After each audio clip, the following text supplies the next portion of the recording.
about Cuomo resigning? You heard about amid the sexual assault? Oh yeah. He got investigated. There was a whole investigation on on the allegation. So he was doing stuff. He was persuasive. Like he would make little jokes and insinuate things. Like he was doing like a COVID test on camera, right? Like he was gonna do a COVID test. Nurse comes over. He was like, you know how to stick the COVID test up into your brain. He was like, go stick it up to my brain. The nurse said, I'll be soft and gentle.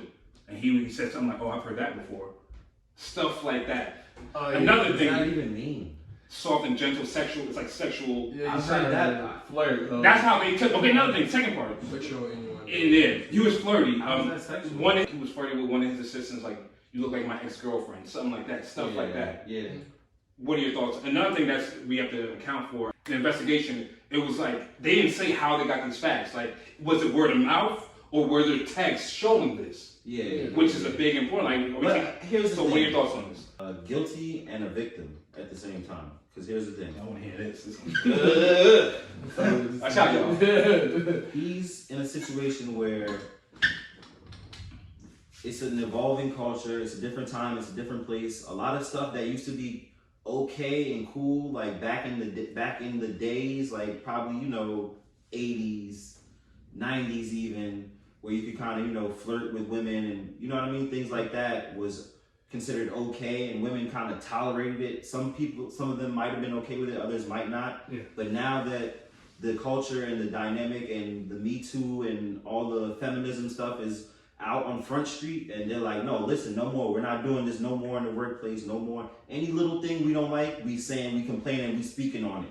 So now he's still, in that mindset and of that culture. He's like a dinosaur. He's guilty of doing those things and not evolving with the times and the culture. And he may or may not have done some more extra shit that doesn't matter if it was 80s or 90s. He might have did some extra shit, grab the ass. It doesn't matter. In the 90s, you couldn't grab the ass. Yeah. But so I'm not saying he's innocent, but I don't know. I think that the last of a dying breed, bro. People like him and Trump, like when they just do certain things, it's because they from that time where these things were okay. I feel like all the time, all the things he didn't do them, basically. Yeah. I feel like he didn't do everything, but he probably did do a few things. That's why he would go mad hard if he didn't do it. But he's just like, I gotta resign. In that speech as well, that he said something to the effect like of culture and the times and things like that. So he mentioned that as well. So it's kind of like he knows, like, damn, I can't go past Becky in the coffee room and touch her ass a little bit. I can't do that no more. Like, why do people not admit it?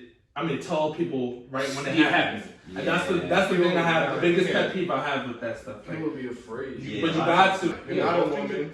And number two, he's the governor of New York. So you're probably assuming, or they're probably assuming as women, oh, he has a lot of strings he can pull.